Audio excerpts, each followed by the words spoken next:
Hey, this is Pat Rose, and you're listening to Live with Wolfie D. Hey, this is Jimmy Street, host of the Live and in Color with Wolfie D podcast. Hear the life and times of professional wrestler Wolfie D. From his time in the territories with PG-13 to his time in WWE, ECW, WCW, TNA, and more. Nothing is off limits and nothing will be held back. Thanks again for tuning in. Here he is, Wolfie D. Welcome once again to Live and in Color with Wolfie D and my man Jimmy across the street. What's going on, my dude? Not much, brother. Just doing the thing as always. You know, it's like one day I do this, then I got to cut the grass, then I got to take the trash, then I got to trim the bush, you know, and then it's like all this other stuff. And then I do the podcast and then, you know, make sure to, you know, stay in contact with you. I'm so thankful, bro, that my landlord has somebody that cuts our grass. I am so thankful for that. I tell you. Dude, I actually like it. It's like my time. I get out there and jam out to some Kiss or some good rock and roll. It's like exercise for me. You know what I'm saying? Yeah. But I just have a thing with grass. I don't like grass on my legs and all that kind of stuff, man. I get it. I've always said this, man. If you wanted to torture me and get, you know, like government information, if I had it, you could just put me in like a wool sweater. Well, first you'd put baby oil all over me, right? Then you'd put me in a wool sweater, and then you would make me roll around in freshly cut grass in the middle of the summer. I'd tell you anything you wanted to know. Isn't that weird? That is weird. That's an analogy that I made a long time ago. Well, here's my analogy, okay? Yeah. If you get all the people in the world who have the inability to close their mouth when they chew, so like that's something I'm very like considerate of, not necessarily like something that we've dealt with on the show, but like I'm always very considerate of the idea of mouth noises. I think that is the biggest pet peeve to me in the world is like when people like, and it's a popular thing with people eating all these mukbang videos and stuff, and they eat and it's like, see, that's even going to freak me out when I hear it. I'm like, Jimmy, you moron. And I mean, it's like normal chewing doesn't bother me. Like if we're all sitting at a table and everybody's just chewing, but it's those that are like, and I'm like, oh my God, who raised you? Like, but anyway, I mean, everybody smacks here and there. Everybody burps. Everybody chews. It's natural, but it's like the over exaggerated smacks that just annoy the crap out of me. I'm sorry. So that I would tell any secret if you put me in a room with a bunch of smackers. Oh man. Right. A bunch of smackers. Yeah. I mean, that is annoying. So right. Anyway, folks, you know how to get information out of me and Jimmy. Wool sweaters, fresh cut grass, and smacking. Yes. Yeah. Man. Yeah. So moving along, so I've got this idea for a new show, possibly a series of shows. But the first one I want to do, and you and I have talked about this, but I'm talking to the listeners. I want to do a tribute to Tracy, and sort of like you did for me on the birthday edition. I'm going to need some people to send in some videos. I want to do it where people send in stories of Tracy, nothing sad. I want funny. Tracy was always funny. Yeah. Funny stories, funny road stories. Now, I'm not holding this just to the boys. This can be fans too. If you've got a funny story about Tracy and it makes sense to put on the show, we'll put it on the show. It can be an audio or it can be a video. I prefer video so that it makes sense on YouTube as well. Sure. So we will. I say what, Jimmy? You got like an email to send it to right now, or do you want to fill that in later, or no? I mean, we can. So you can send it to liveandincolor.wolfied@gmail. But if you want to make it easier, you can actually just send it to our inbox on any of our social media platforms at @LiveWolfieD. No problem. You can send it there. You can send it straight to me on Facebook. You can send it straight to Wolfie. We'll get it to one another. Yeah. But if you want to make it super simple, it's liveandincolor.wolfied@gmail.com. And yes, it's a long email, but still, yeah, that would be awesome. I love that idea. And I mean, dude, that could open up to so many other folks because, you know, we've talked about how unfortunate it is that we can't have Tracy on. We can't have Chris Champion. We can't have Bobby Eaton. Right. You know, we can't have all these great people that have passed on. And I know I'm not mentioning some, but still, it's like Brian Christopher. It would be hilarious. Billy Travis. I mean, just so many of my friends. So we'd like to do a test run and see how this goes with Tracy Smothers being the first one. So pass the word along to people that may not listen, to the boys that may not listen. And if you're listening and you got one and you are one of the boys or not, you can start sending those in now, and we'll start working on that. So that's what we got for that. I love that. Okay, so and moving along again, today's show, Journeyman, Pat Rose. I've never been in the ring with Pat, but I've known Pat, so this should be a good show. He's been around, like I said, and he should have some really good stories for us. Oh, dude, he's great. Pat's awesome. I've got to know him just a little bit, and man, great guy, great brother. You know, you've had him on your show. Yeah, we had him on. It was a 2-hour episode. I think I probably wore him out, but I can't wait for you to be able to talk with him because it'll be an extra level, I think, having two of you together. You know what I mean? So yeah, I think it'll be fun. And Pat's awesome. He's got so many stories and so much fun through his career. And then, plus he's got his own fishing show and everything, man. He's the real deal. So cool. Get him on the line. All right. We'll be right back. I see what you did there. Get him on the line. Reel him in. Yeah, I love it. We'll be right back after these messages with Pat Rose. Hey, folks, to get your official Live and in Color with Wolfie D merchandise, go to prowrestlingtees.com/live Wolfie D. Check it out.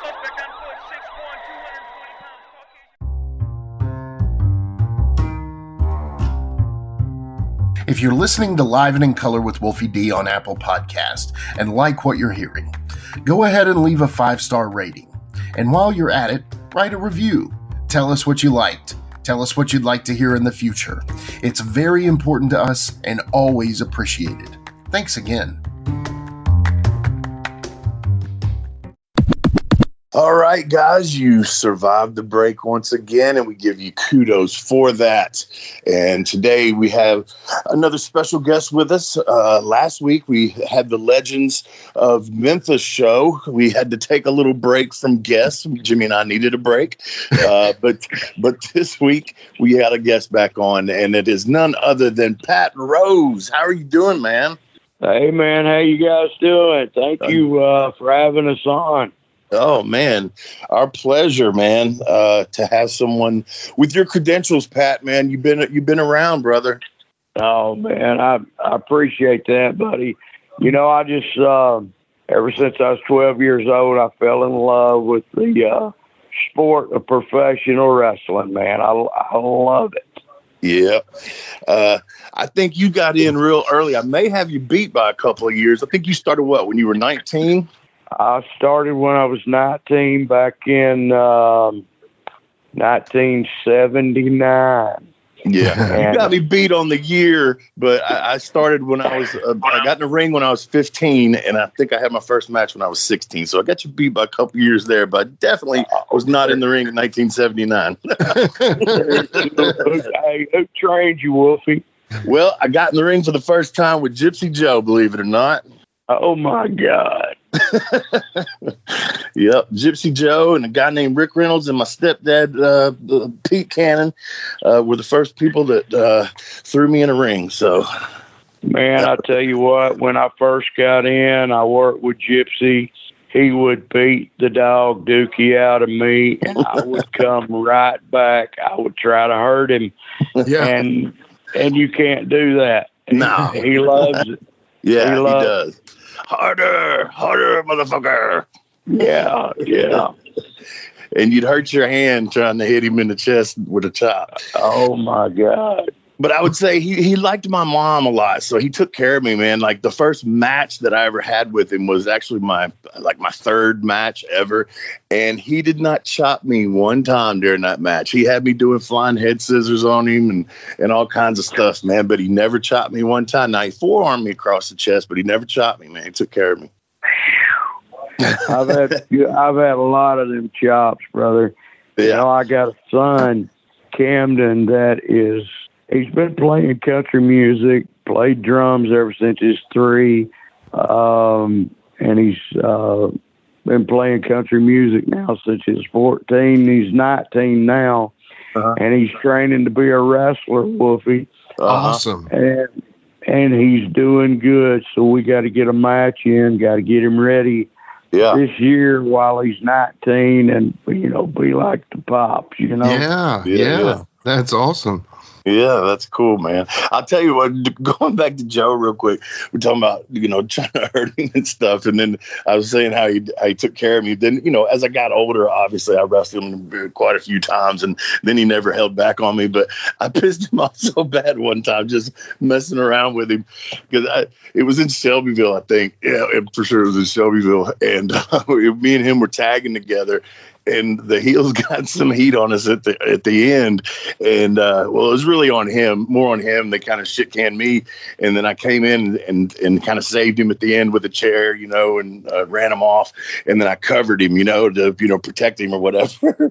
And I'd had a few drinks before I got in there that night, and so I'm laying on top of him, covered him up, and the heels powder, and so I'm laying on him, and I start whispering in his ear, and then I kind of start humping him like. His butt. He got so fucking mad. He's trying to sell at the same time, but I'm humping him on the butt. He sort of cussed me up and down. We got to the back. That's funny. That's funny. Jimmy, are you just gonna sit there? I'm just listening to you guys talk, man. Trying to. How about an early hot tag? All right, Jimmy, it's time for the hot tag. An early hot tag. Okay. Yeah, man. All right. So recently on Dark Side of the Ring, you know, there was a pretty good season of shows, but one of the standouts that taught me more about, I think, the overall perspective of the business was the Sherri Martel episode. Did you see that, Pat? I think I did. Me and my son watched them all the time, man. Yeah. Sherri was a beautiful lady. Her first tag team was me and Tom Prichard. Yeah. In Memphis. And man, I love that lady. She was a beautiful person, man. Do you have any funny road stories of you, Tom, and her? Something you can share at least? Oh my Lord. Probably a me and her, man. I tell you what, we used to, you know, TV in Memphis was Saturday mornings, right? Mm-hmm. And I was living at the Days Inn off of Murfreesboro Road. You remember that, Wolfie? Yeah. And we would get together early and get us a bottle of wine and head to Memphis. Here we go. Yeah. And we would have such a good time, man. She was a sweetheart. And golly, what a manager. And I didn't understand her screaming and hollering at first.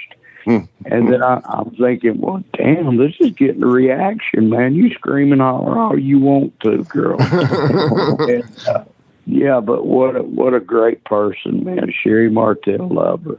Yeah. And she was, you know, back in the day, man, you know, women's wrestling's come a long way, but like back when I was a kid, I couldn't stand women's wrestling, but she was one of the first ones that, you know, you watched, and she worked like a dude, man. And she made it where it was, you know, you actually liked or I did. I liked watching her and her and the Jumping Bomb Angels. I remember watching them thinking, man, these chicks are good, man. But like now the girls are just as good, and some of them better than some of the guys, man.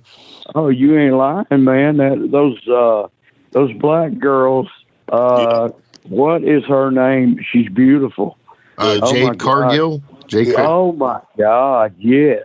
Yeah. And can work, buddy. and can work. So Jade Cargill, if you're out there, I want to meet you. You're gorgeous. You know, it's what's funny is she's married to one of my favorite baseball players. I'm a big Cincinnati Reds fan. I know there's some ties to the Lookouts with the Reds, and I've always been a big Reds fan. My dad was a Reds fan. Well, this is not about the Reds, but she's married to the former second baseman Brandon Phillips, and I was just like, that pairing doesn't match up in my mind, but it's kind of crazy that, you know, I saw him at WrestleMania sitting ringside or something. I was like, yeah, you're having to come watch her now. Yeah, man. But she's good, buddy. Got a heck of a body, works out good. And that's, man, I've always been a stickler for that. You know, you got to work out. You got to look the part. And Arn Anderson told me, he pulled me aside one time. He said, Pat, and we were good buddies, man. We lived together, the whole deal. He's from Rome, blah, blah, blah. Yeah. But he told me, he said, Pat, don't smarten up the marks. What he meant by that was get your ass in the gym, get back in shape. Yeah. You got to look the part. Yeah. Definitely. And that's one thing I hate now, man, is like you got so many guys, and I hate to harp on, like, you know, and it ain't so bad in WWE, but the independents and the AEW and all that, you just got guys that just don't look the part, man. It's so hard to, you know, get behind it and believe it. And you know, I just feel like people have just let it go as far as, oh, well, everybody knows it's not real anyway. Well, fuck that, man, because you still can make them believe just for a minute anyway, if you're good enough and you try. Totally agree, buddy. Totally agree. And it starts with looking the part, man. Because if you don't look like you can whoop my ass, and you know, I look back when we first started. You know, we didn't really look like we could whoop a whole lot of ass, but we Jamie and I. We played to the role that we had and the way we looked, you know, we cowered and things like that and took cheap shots and that type of deal. So we still made it believable, you know? Of course, I get that. Let me tell you a Jamie Dundee story. Oh, all right. Lord have we mercy. were leaving. Oh, I know it. We were leaving Alexandria, Louisiana, coming to Memphis. Bill got the book, and Jamie rode with us. He's 12 years old, right? Mm-hmm. So we stopped, got us some Miller ponies. Remember the Miller ponies? Oh, yeah. Yeah. And here we go. We're driving down the road. I'm in the front seat. Bill's driving, drinking a couple beers. I said, Jamie, give me another beer. He said, hey, man, we're out. He had drank all of our beers. Oh, my God. I mean, every daggone bit of them. That is, oh, man. That's par for the course. Love old Jamie. Love Jamie. He's a good dude, man.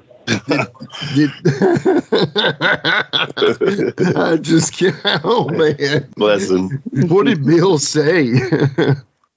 Do you remember? I don't even remember. I know I was hot, but yeah, I don't even remember what Bill said. Bill came and spent the night with us here in Trenton. Oh, shoot, about a year and a half ago. He was, it might have been longer than that, but he was in Chattanooga at a show, and we went and seen him, and he came and stayed the night with us, and we just talked. I love Bill Dundee. He's really took care of me, and you know, as far as using me good on the cards and stuff like that. And if Tom hadn't broke his ankle, I think Tom Prichard and Pat Rose would have went somewhere. Sherri, I mean, it's without saying on her, man. My God. Yeah. I'm telling you, she's just in a class by herself, honestly, you know. Oh, you ain't lying. I was watching. I recently had, you know, of course we've had Pat Rose on Gimme Back My Pro Wrestling, but we've, you know, we had Debbie Combs recently on, and we were talking about Sherri, and she was just telling some great stories. And I was watching some matches, and man, I tell you, her and Debbie burn it up in the WWF and AWA, man. You know, Sherri's just. She would have been a superstar in any era that she came into. You know what I mean? I agree. You could put her in any era and she would be a superstar. And it's just so, I don't know. I could talk for days about her, so. Man, I'm going to tell you what, Debbie Combs, a hell of a wrestler. And do y'all remember her mama, Cora? Oh, yeah. Oh, yeah. Yeah, got to meet her. Anything. She was a sweetheart, man. She'd pull your hair out.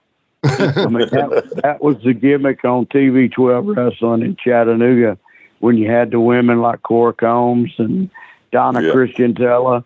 Man, they would pull each other's hair out the whole deal, and there'd be hair everywhere. I kid you not.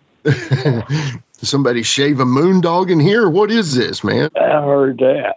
I tell you another that completely earned my respect was Jackie Moore, Miss Texas. Oh yeah, she was tougher than shit too. Sure was. Another one that you could do that with. That's another one. Yeah, and she was constantly wrestling guys. I mean, we wrestled her when we first got in too, and she'd lay it to you, buddy.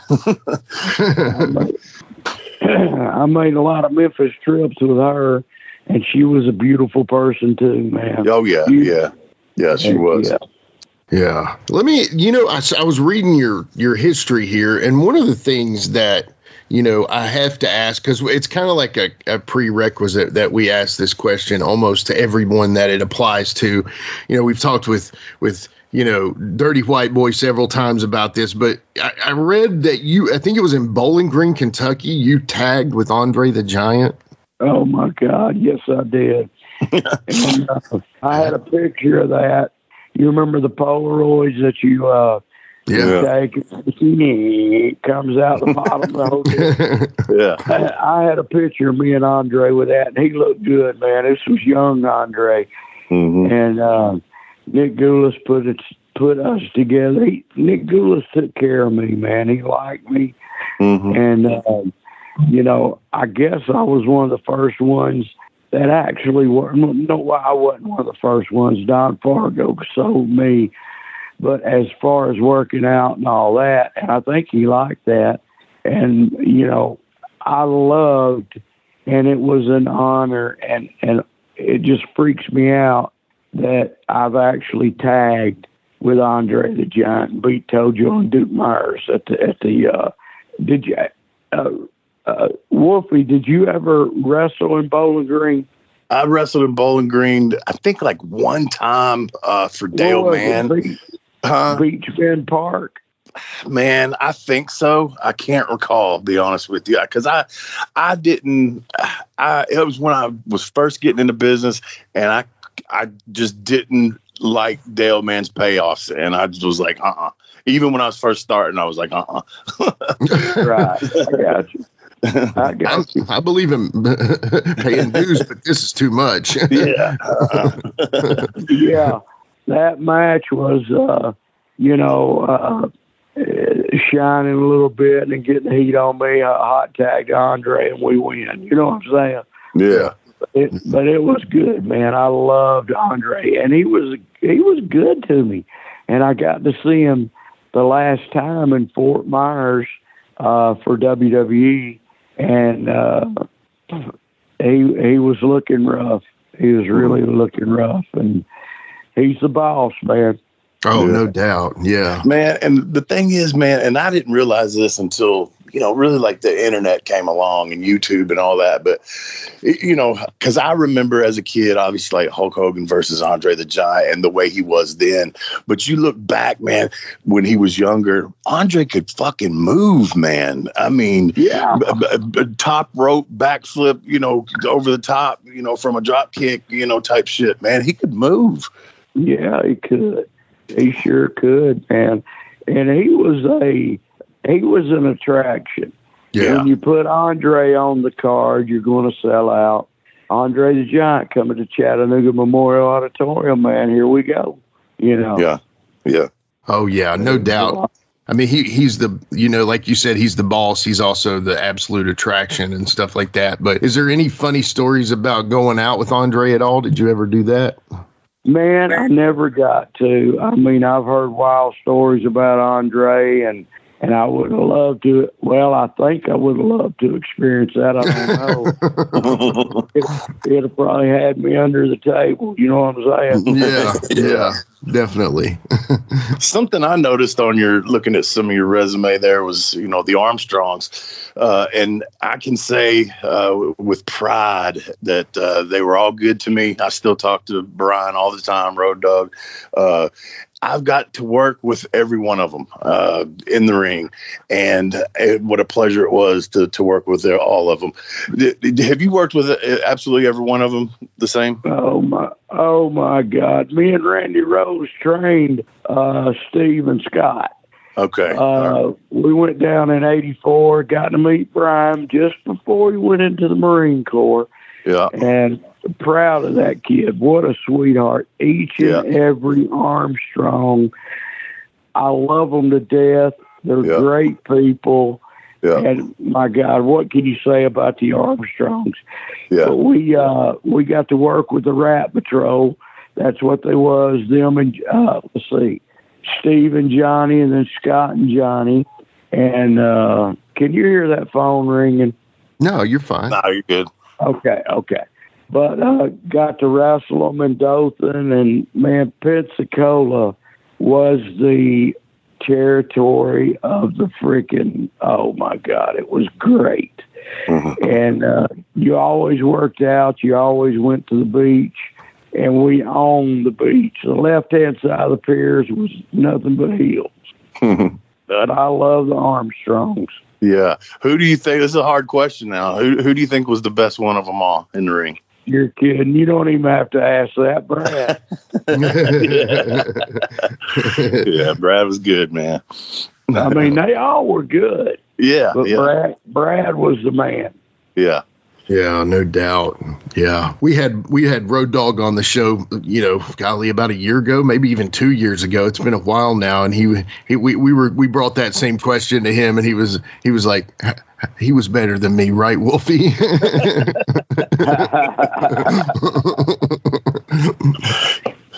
Man, he loves his brother and he loves his family. And, I remember, I told him, I said, man, Bullet Bob and Jesus were over. Like, during that era, man, people loved Bullet Bob almost as much as they loved the Lord and Savior, Pat. You know what I mean? People loved it. Man, let me say this, Miss Gail, the mama that raised all them boys was a great person as well.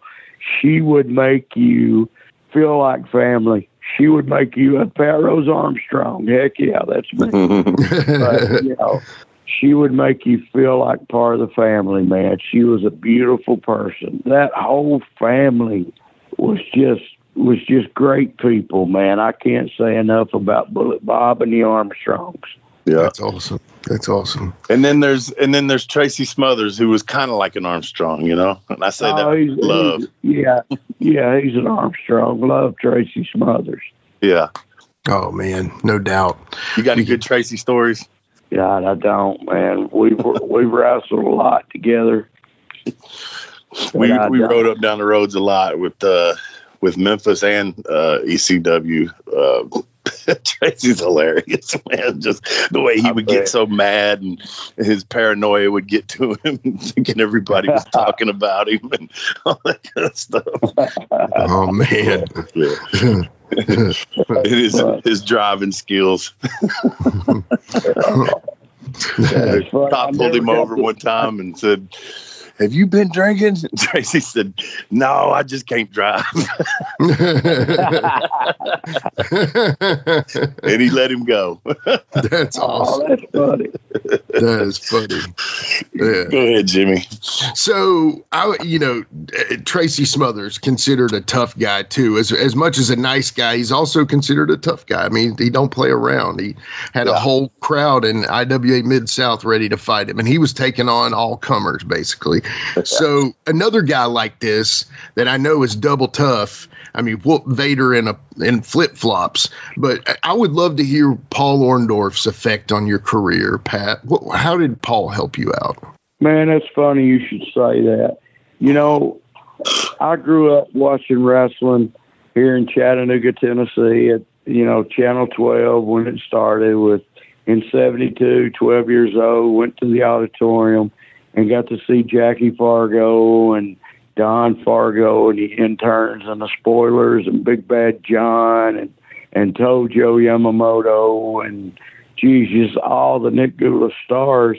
And when I got into wrestling, a guy named Ken Hawk, the manager of the original Samoans, Tio and Tapu, lived on Washboard Drive in Cleveland, Tennessee. And he trained me, and I got in and this and that. And this was 79. Mm-hmm. So around 80, 81, Nick sent me and Bobby Eaton the Georgia Championship.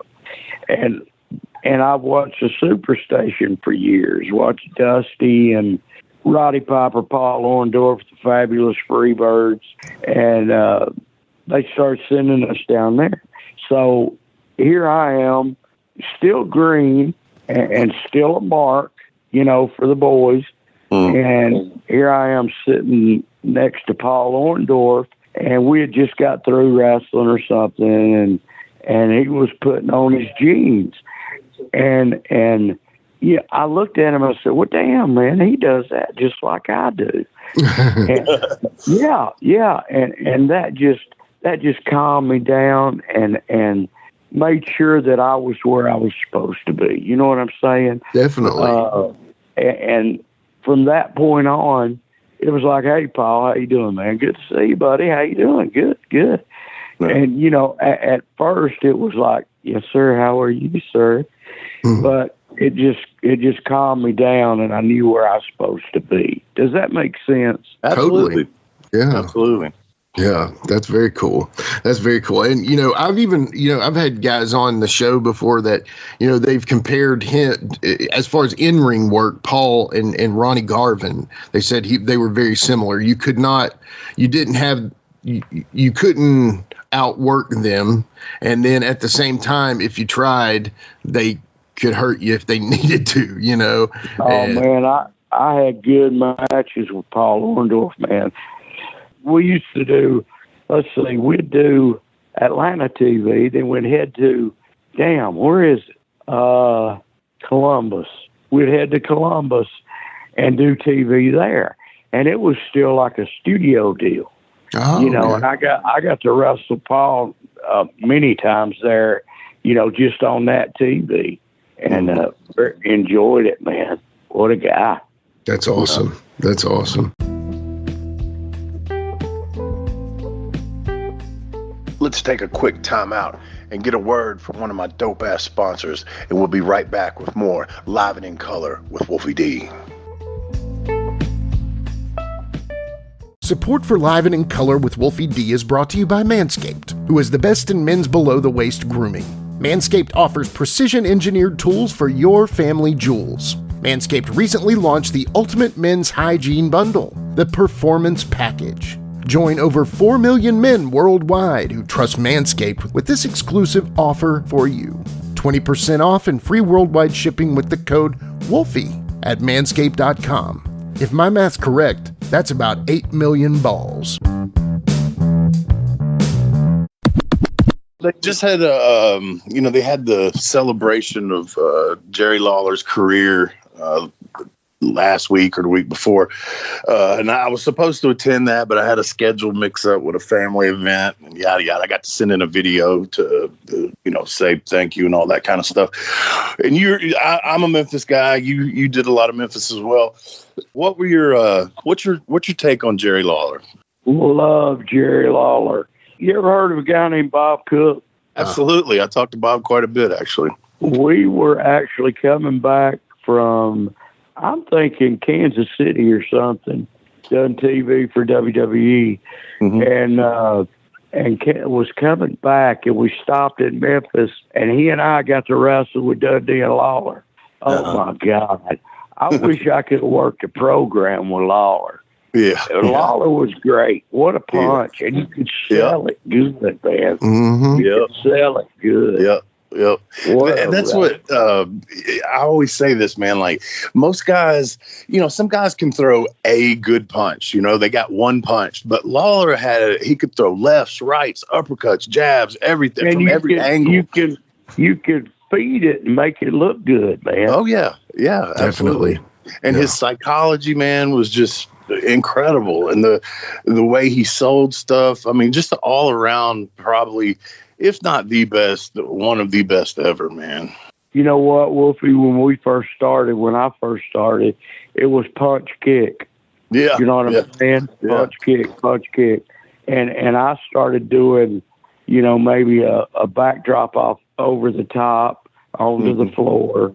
I mean, I was young, I was in shape, I could do that. Right. And Phil Dundee pulled me aside, and I just can't imagine what he thinks about the guys today, because a lot of people get hurt, a lot of people can't walk. Yeah. And he told me, he said, Pat Rose, if you don't stop all that stuff, you're not going to be walking time you're 50, man. And man, I love Bill Dundee. Yeah.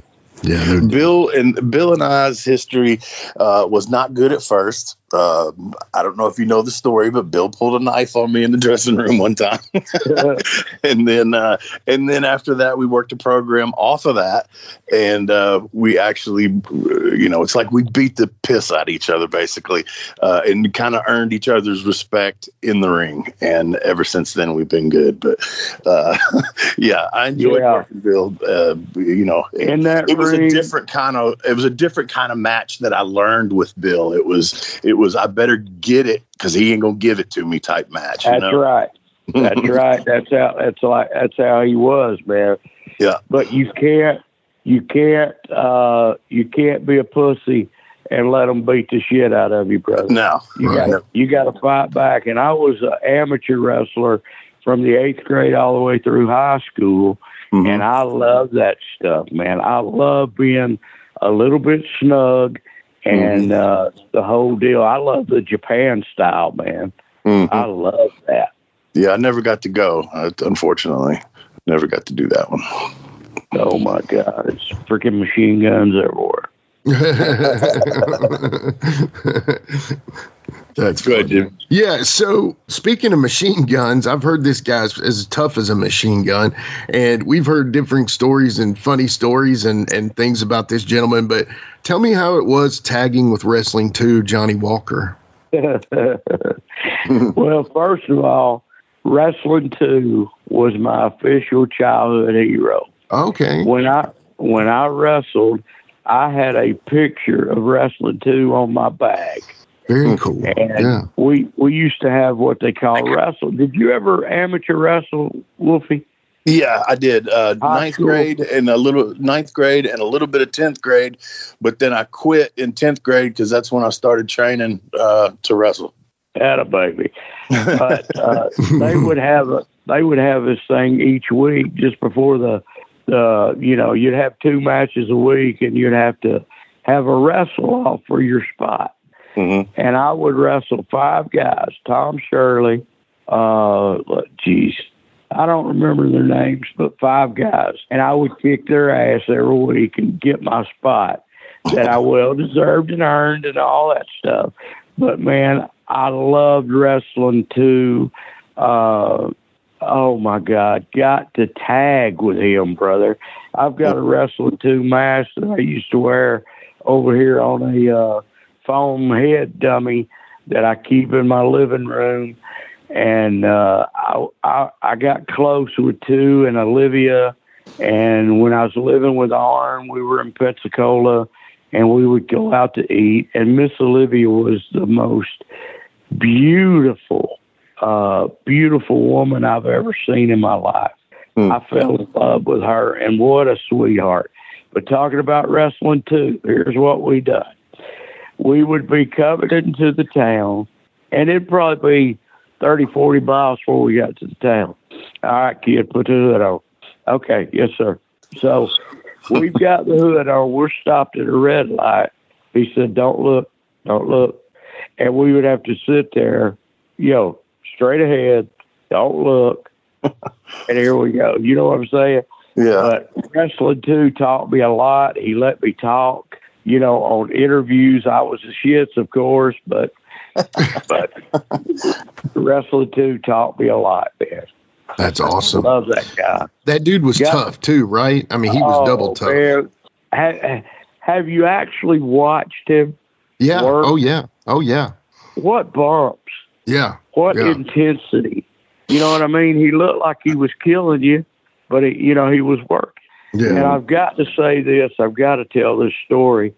My son Camden plays music, and we were in Rome, Georgia, at the brew house. Mm-hmm. And I get a call from Robert Walker, which is his son, and, you know, how you doing, this and that. And he says, Dad wants to say hi to you. Mm-hmm. And we got on the phone. It was FaceTime.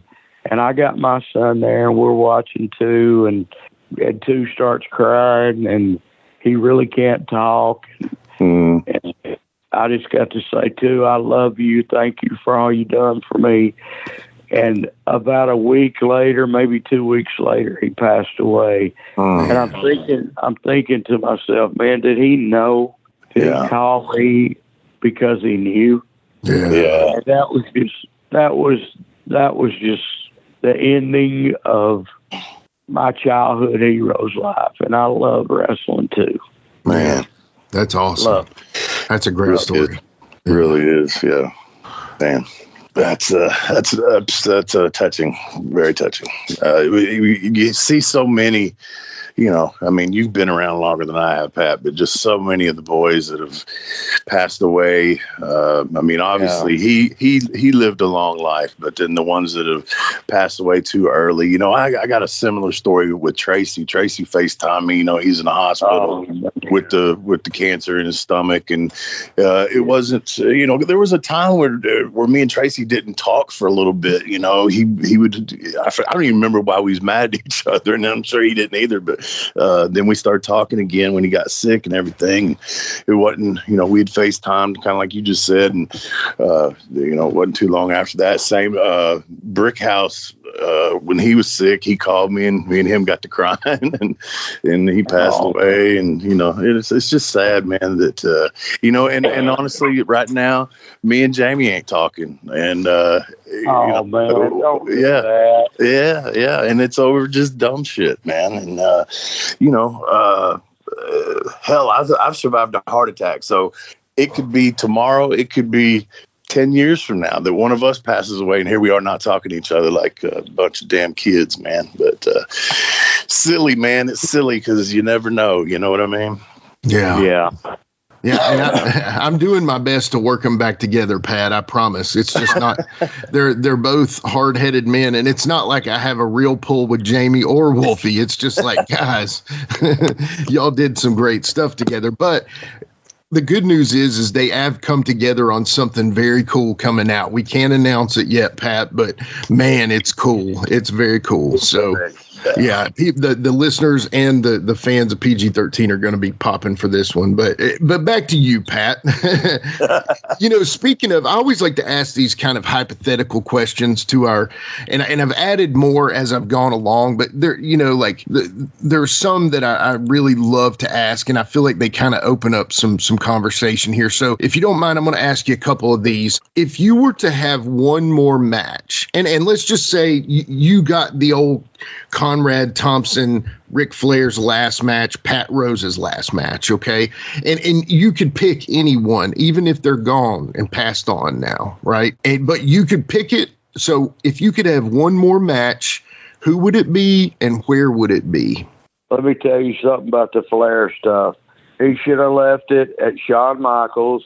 Amen. and not come in and made a fool out of himself, man. I love Ric Flair to death. Right. Great wrestler. Same kind of match every time, but I love him. Yeah. And he should have left it with Shawn Michaels. That was the perfect. It was storybook. Yeah. It was, man. It was. Who would I like to wrestle? Me and Tom Prichard in our prime with Sherri versus Rock and Roll in their prime. Oh, wow. Man. Oh, wow. That's awesome. We could all four go, man. Oh, yeah, you could. Yeah. Yeah. And now, okay, that opens up a whole other question there. So obviously the Bodies, they went on, and with Stan Lane and Gigolo Jimmy Del Rey, they had great feuds with rock and roll. So was that something that started with you and Tom when you all were the Bodies? Well, we didn't get to work with the rock and roll. I wish we had. Yeah. But Tom and I made a good team, man. We made a good team. It just, I guess the cards wasn't right. You know what I mean? Right. Yeah. The cards wasn't right. Yeah. Jamie and I got to work with Tom and Jimmy with Cornette when we did the Smoky Mountain USWA feud. And also when you say the rock and roll, probably, and this it just got posted back up the other day on Facebook. Me and Jamie against rock and roll. It was a big show in Louisville. It was kind of the passing of the torch. Yeah. And they put us over, and probably the match of our career, just because of the build up, the house, the meaning behind it, all that kind of stuff. So yeah, that's very cool. Yeah. Very cool. Let me tell you a little story, and all this will make sense to you. While I was going to Georgia Championship Wrestling, Gordon Soley loved me, Ole Anderson loved me, Ric Flair loved me. I was in shape, had the body, could move like freaking nuts, and I just got a win over a guy named Dale Veazey. You ever heard of him? Yeah, I've heard that name. Oh my God, he was in shape. But I just got a win on TBS with Dale Veazey, and I was walking back through the control room, and Ric Flair and Ole Anderson were sitting over there, and he said, "Pat, come here." He said, Ole said, "What are you doing right now?" I said, "Well, I got a job. I just had my baby girl, Erica, and this and that." They asked me, they said, "You want to work full time?" I said, "No." Because at that time, Wolfie, I was making all kind of money doing, Atlanta TV, doing the Omni, Wrestling Outlaw, and working a job. And I was $1,500, $2,000 a week. And back in the early 80s, that was stupid money. Right. Mm-hmm. And I said no. And I'm thinking, and it was about the time Tommy Rich and Buzz had to blow off Last Battle of Atlanta. And I kind of wonder, what if? Yeah. That what if question comes along. And from that point on, territory pushes, national pushes, no.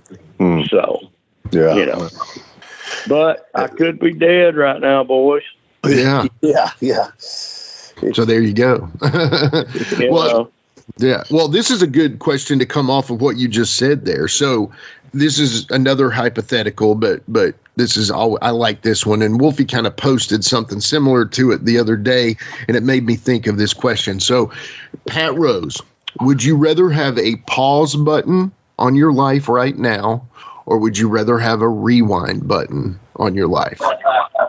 Oh my God. Rewind. Rewind with my son right beside me. Okay. Yeah. My son is my best friend. My son is training hard to be a professional wrestler. And he's an incredible country singer too, by the way. Y'all haven't heard him. Camden Smith. Go check that out. Great stuff. Yeah. And guys, I am so proud of my son. Yeah. That's awesome. You just don't know. Y'all are best buddies too, man. It's really cool to see, We've already got road stories. That's awesome. We were coming back from, what's the town right outside of Montgomery? Prattville? I think so. Yeah. That sounds north right. of Montgomery. and he had just played a show. And here it is, late at night. We get out, get our picture made by I-65. The Hank Williams Highway, man. And we get closer to home. And Kevin said, "Dad, I'm tired," because I made him drive, and he paid his dues. Yeah. And I made him drive. He knows where to stop. He knows how to take care of himself. And we were driving home, and about every mile and a half. "Okay, Dad, come drive." And here's me. I'm in for another mile and a half. "Okay, Kevin, get it." And then another mile. We started trading like that all the way home. We were both tired. And it was so funny, man. We just laugh about that now. It was funny. That's cool, man. That's awesome. Man, tell us where they can find his music if you don't mind, Pat. Man, hold on. I tell you, do you care to say hello to Camden? Not at all. Bring him on. All right. Hold on just a second. Camden, tell them where they can get your music. This is Wolfie D. What's going on, guys? Hey, what's up, man? What's up, man? Yeah, you can get the music pretty much anywhere where y'all listen to music, major streaming platforms, Amazon, I guess, Spotify, Apple Music, YouTube, the whole 9 yards, man. And be sure to follow Dad or I on Facebook at Pat Rose or Camden Smith, and we got all the updates on live shows and all that. So I'm kind of feeling under the weather today, man. But I got a show, so it's Yeah. Good, man. But I You better kick out. No rest for the weary, Camden. Absolutely, yeah. We'll get enough sleep when we're dead or whatever. But, man. Hey, I appreciate you guys talking to Dad, man. That means a lot, for real. No, man, and we're appreciative of you, man. You know, man. Appreciate you guys. Love your stuff. Love your stuff. You got a really cool voice, man. So many times you'll hear somebody, and Pat, of course, is going to brag on you, and it's, of course, he's your dad. But there's that dad thing where it's like, okay, your dad doesn't have the tuned ears of somebody like this, but you actually can sing, brother. You've really got a talent, man. And I am very anticipatory to see what's going to happen with your career, man. Especially now that you're getting in wrestling, it's very cool. It's fun, man. It's fun. Funny. I'm gonna tell you guys a little story real quick, man. Like, I've always had a very deep love and passion for professional wrestling. You know what I mean? And of course, sitting here, all the time hearing conversations like what's happening between you guys and Dad right now. But I've always had a deep love and respect for it. And I say that, and I've always been afraid to, I guess, I've always wanted to do it, but I've been afraid to do it because I feel like I would be taking away from what Dad has already built up for himself. You understand what I'm saying? Yeah. And, man, this happens to everybody, whatever, but I lost my grandmother. My first time I've ever lost anybody really close. I lost my grandmother back in June, and it kind of made me kind of take a step back and kind of look at life. And, man, you got one shot. I don't want to be 50 years old being like, man, I wish I had got in the ring and yada, yada, yada, So my goal is to be a legitimate and respected guy at both. So very cool. Let me tell you something, man. I was telling your dad earlier, 15 years old is when I first stepped in a ring. Okay. And then 16 or 17 is when, I had my first match and stuff. Now, leading up to that, in middle school and all that, everybody knew that I loved wrestling, and wrestling really wasn't that cool at that point. And if you liked wrestling, you were kind of a weirdo or whatever. And I wasn't that big, and I kind of, I don't want to say I got made fun of, but nobody thought that I was going to do what I did. And then, few, 20 years old, here I am at the fairgrounds, and people that were in high school with me were coming to watch me in the main event at the fairgrounds. So there you go. You know what I'm saying? Yeah. Who's laughing now, right? Exactly. Hey, yeah.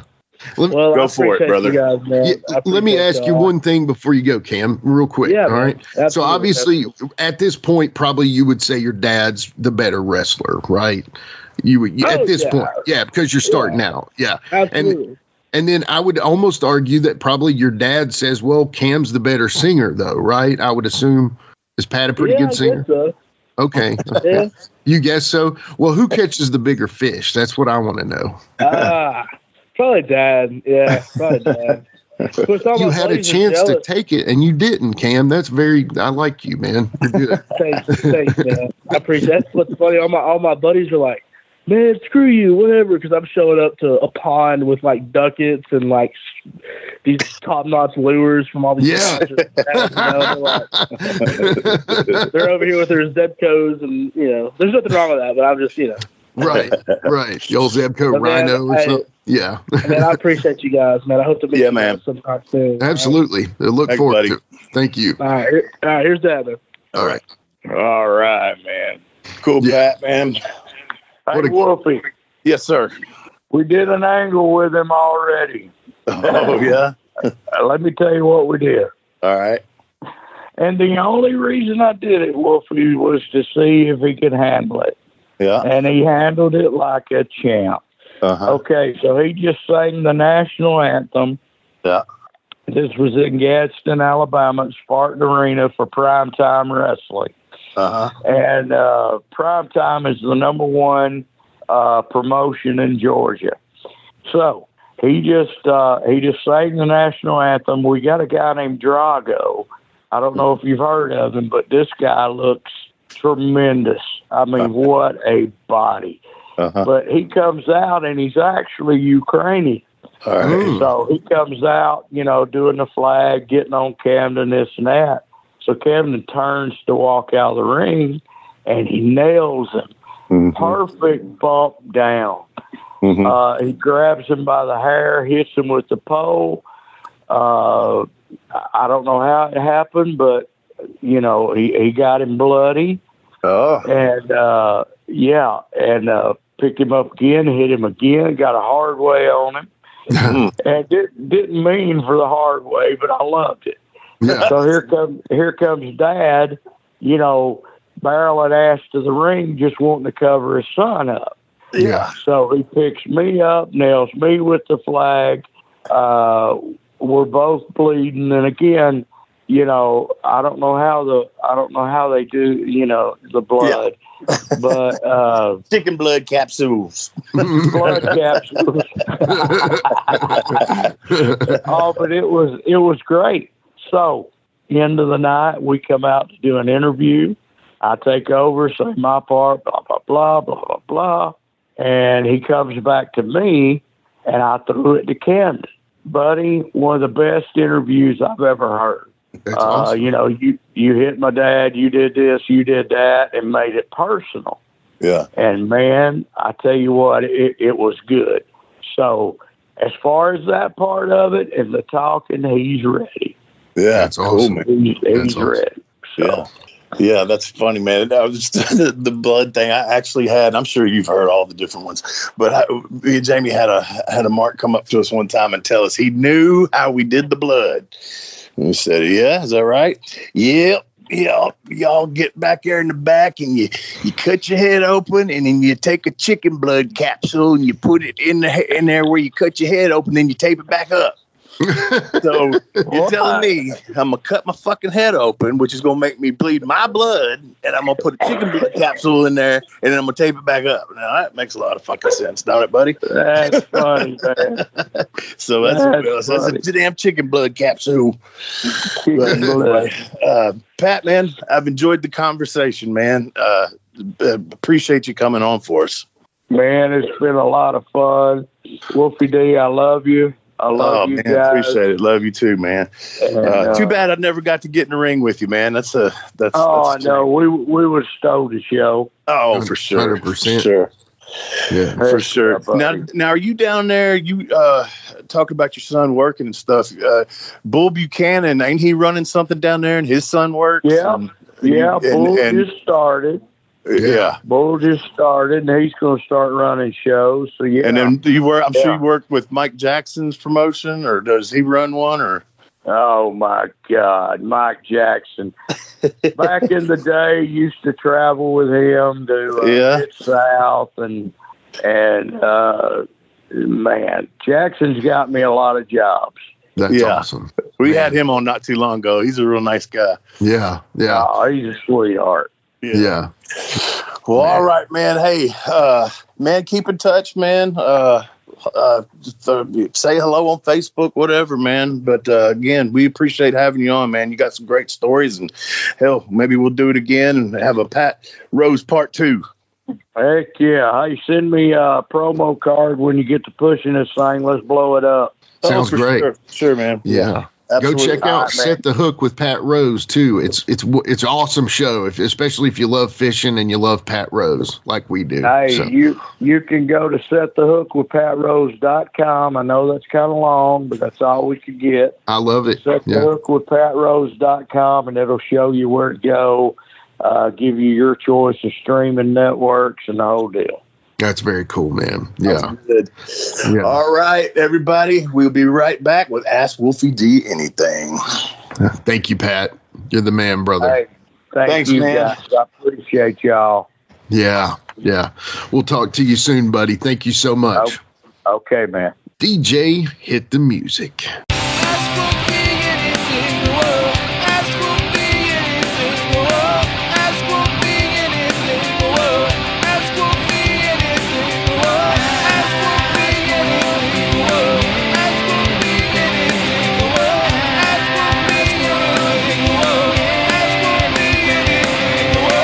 All right, we are back with Ask Wolfie D Anything. And before we get into that, man, Pat Rose, dude, excellent interview. Loved it. Yeah, man.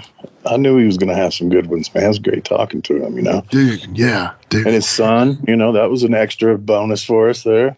Yeah, amen. And I'm telling you, one way or another, that kid is going to do something. And I know it because, first of all, he's an incredible country singer, man. He writes his own songs. He has an incredible voice, very talented guy, and it was cool that he dropped in and did a little cameo. But, he and Pat are best friends, man. So it's awesome to see that, man. And I'm glad to see that he's getting in the business, taking on the family business. You know what I mean? So, yeah. Very cool. I expect big things for Camden Smith in the future. So, yeah. But, yeah, I do expect big things from you today myself. So we've got a few questions here, Wolfie. I hope you're ready for them here. So the very first one is from @YetiPunk on YouTube. And he asks this. He says, how is it having Mike Awesome as a part of the new church? And why didn't he stay long in TNA and do more with the new church? So you may not know the answer to why he didn't stick around, or maybe you do, but I guess talk about Mike a little bit, if you don't mind. I didn't get to know him too well. I mean, obviously he was a good worker and stuff. He was over. And yeah, I don't really know why. I mean, I just felt like TNA was kind of in a little bit of disarray at that point. And along with, what to do with the new church and all that kind of stuff, man. It just felt like it was being thrown together almost at the last minute, Yeah. So, yeah, man, just things just didn't feel like there was a definite plan for anything that had to do with, my angle for sure. I'm sure some of the other ones there were, but not my stuff. It didn't feel like. Yeah. No, that makes total sense. And I mean, I know you worked with him some. Forgive me for not knowing this, but didn't Mike died somewhere around in there, didn't he? Yeah, he passed away 2007, it looks like. So it was a little bit later. Anyway, it's unfortunate. And I know that guy was an extreme talent, man. Just, a huge, talented 6'6", I think, probably 300 pounds. Yeah, I thought he was on my side. Yeah, no kidding, man. But just a specimen. He's one of those guys that if you drew a wrestler, you could easily draw Mike Awesome, Oh, so. Sure. Yeah. Sure. Yeah. Rest in peace, Mike. And definitely, it's appreciate that question, Yeti. So, all right. Well, the very next one is from Clockwork Orange Cassidy. Okay. So this is a hypothetical, maybe. I don't know. Did you hear of any other people that were considered for the new church, whether they were in the company or people that may have been considered outside of the company? Did you pitch any others to come in to the new church? No, I mean, weren't there enough? Man, I mean, Flash, Sin, Brian, Malice, Tempest, Belladonna, Jim, me. Who am I missing here?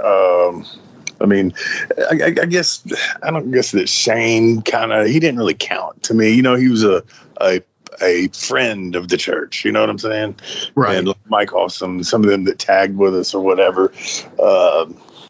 Yeah. So no, my whole thing was, God, just get me another Brian that sticks. You know? Yeah. I wasn't trying to, make it a ring around the rosy, man. I just wanted another one that stuck and get another good run there, because it just felt like, me and Brian had something that got cut short, and I wanted my job back, my spot back. Right. So it wasn't the thing of, I don't think that I had anybody in mind of, hey, this will be the the shoe that fits again. Sure. Yeah. Because to me, that was a big shoe to fill, man. Brian and me clicked. I've said it 1,000 times. I'd say he's got some big shoes anyway. So, but I mean, dude, to replace somebody like Primetime Brian Lee in anything is impossible, so, but man, knowing that guy had so much history, man, I wish we could get him on the podcast. And I'm not for sure. Maybe this was something else, but I could have seen, and I can't remember where he was at the time. Maybe that was WWE time, but man, Gangrel would have been awesome. To him in there, because I wanted to do something with him with when it was the Bond Ladies thing, that Arcadian wrestling on.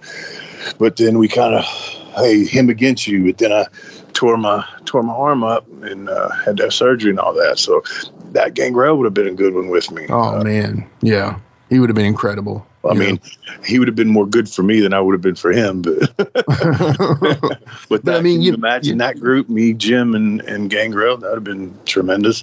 That would have been incredible. Yeah, Kevin Thorne, maybe too. Yeah. Because I was partners with him at one time, trying to get in. Me and him actually tagged dark matches in WWE against Too Cool a couple of times and stuff like that. Yeah, which is hilarious to think about, right? Yeah. You're standing across from PG-13 2.0, or PG 12.5 or whatever. Yeah.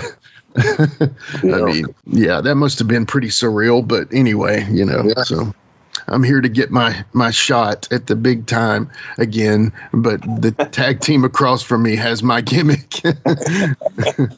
Life.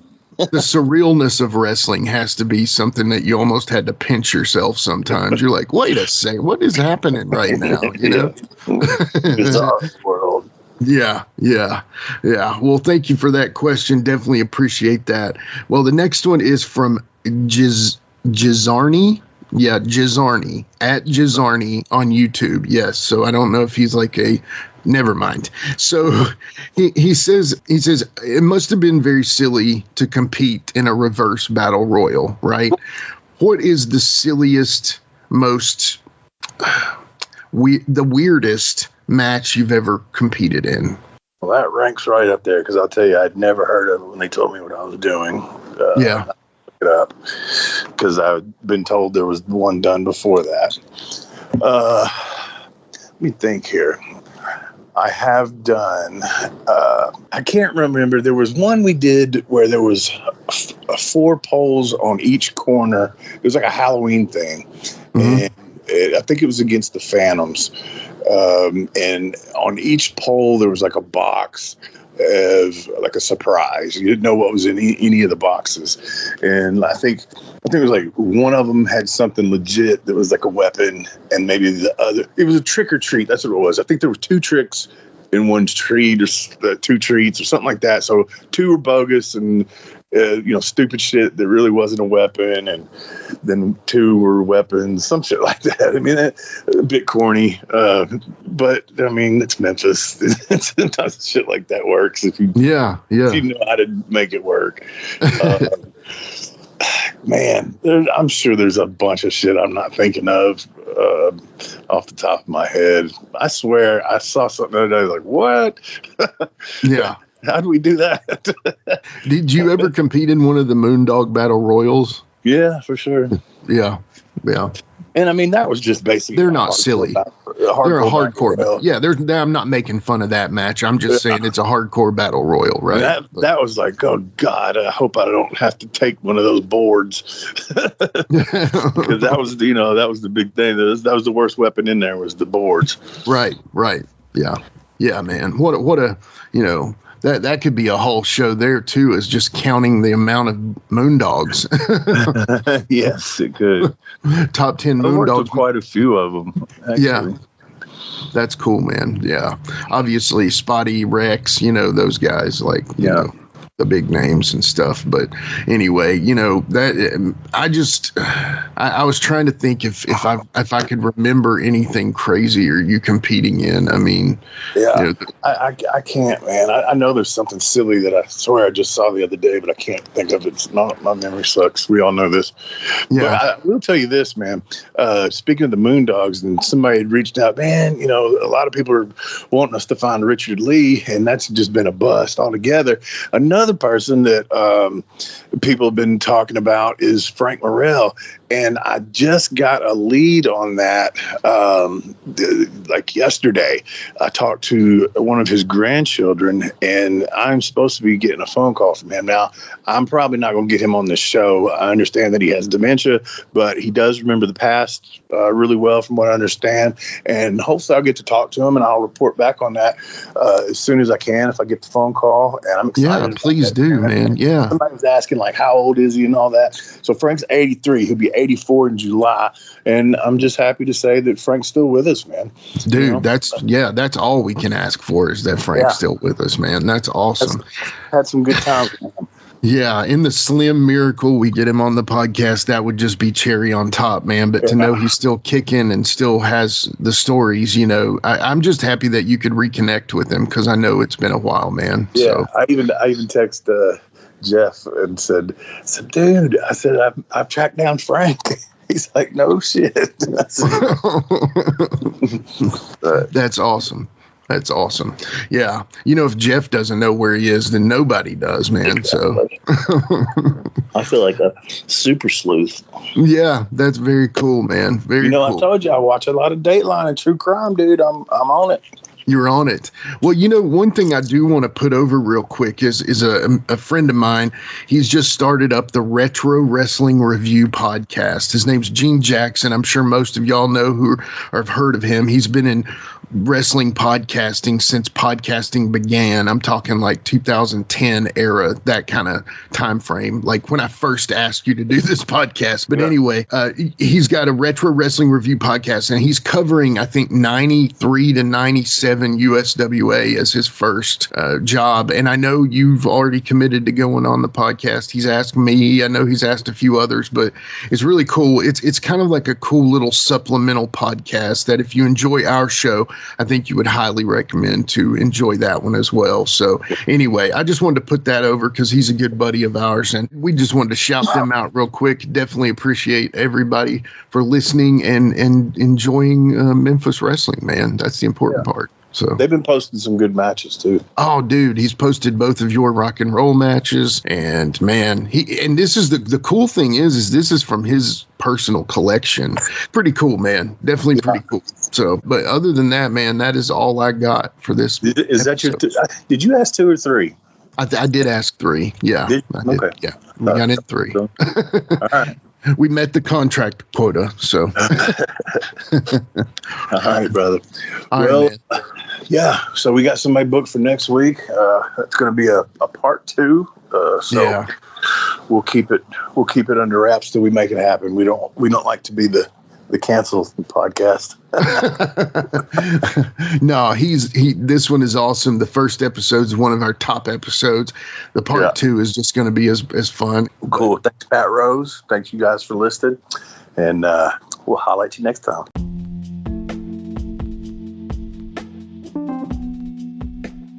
And now a word from our sponsor.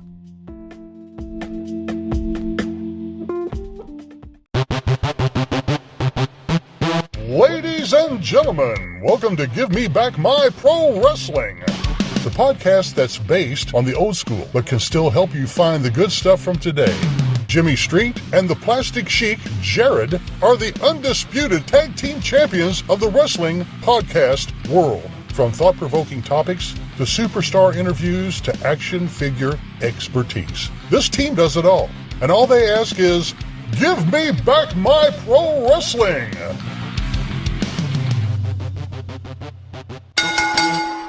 Every other Thursday, wherever you listen to podcasts. Join me, Gene Jackson, for the Jackson Interaction Podcast, where I'll be doing one-on-one interviews with people from the world of professional wrestling, as well as stand-up comedy. You can get them anywhere podcasts are available in both video and audio form, but you can find them all at genejacksonpod.com. That's right, it's the talk of Middle Tennessee, the channel you love to hate and the channel you hate to love. It's Brian Turner from Brian Turner's VHS Rehab. And if you're looking for matches from Wolfie D to Jerry Lawler to Dusty Rhodes and the team that put a pimp before your eyes and a goatee between your thighs, Booty Call and Athena, go to lostwrestling.com. See, I made it easy for you. Brian Turner's VHS Rehab. Booyah. Are you a pro wrestling fan? Well, stop by Captain's Corner, where you can get autographed photos, cards, magazines, and figures from all of your favorite wrestling superstars of the past, present, and future. You'll also be able to participate in live signings in the weeks and months to come. Make sure to stop by Captain's Corner on Facebook and give us a holler. Remember, cheers to the working man.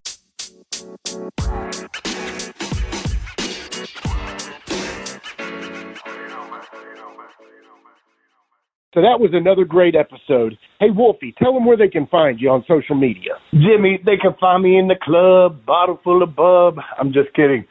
They can find me on Facebook.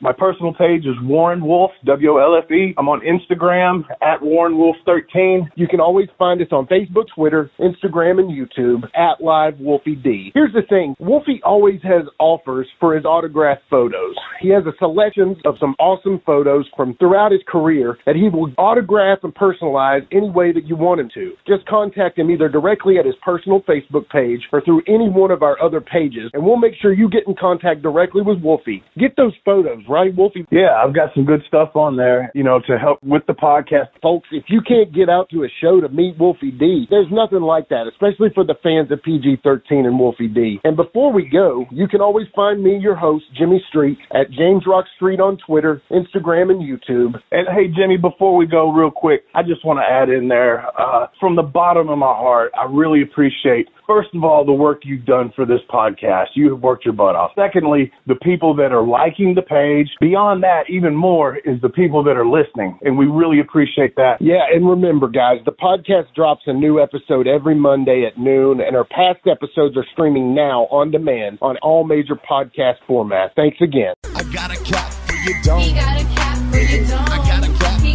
don't. He got a cap for you, don't. You don't. He got a cap for you, don't. And here we go. The original white boy that came out sagging, not bragging, don't be hating, cause I'm spitting the truth. Still livin' in color, don't rush your mother, utilize a hubcap, unlike any other. Back in the day, I was N-O-D, and I was P to the G, plus the 1 and the 3. In case you forgot, they call me Wolfie D. Been cloned and copied so many times, tired of suckers taking credit for what is mine. You know who you are, without me name dropping. Wrestling's first white boy coming out hip-hopping. Been doing it like this since 92. Laid low for a while and you thought I was through. Listen real close to these rhymes that I've injected. This shit's so sick it makes your ears get infected. Mad skills, no faking, there is no one great. Cause I'm bringing more folks than Obi-Wan or Vader. Not here to play games, so you better beware. You don't like me, so what? I really don't care. Like time I keep ticking and I can't be stopped. You sucker step to the side unless you wanna get dropped. When I finish, I'll straight knock you out. Please allow me to tell you what it's all about. I'm gonna wind it up, then I'm driving it home. It's Wolfie D, baby. I got a cap for your dome. I got a cap for your dome. He got a cap for your dome. He got a cap for your dome. This has been a James Rock Street production.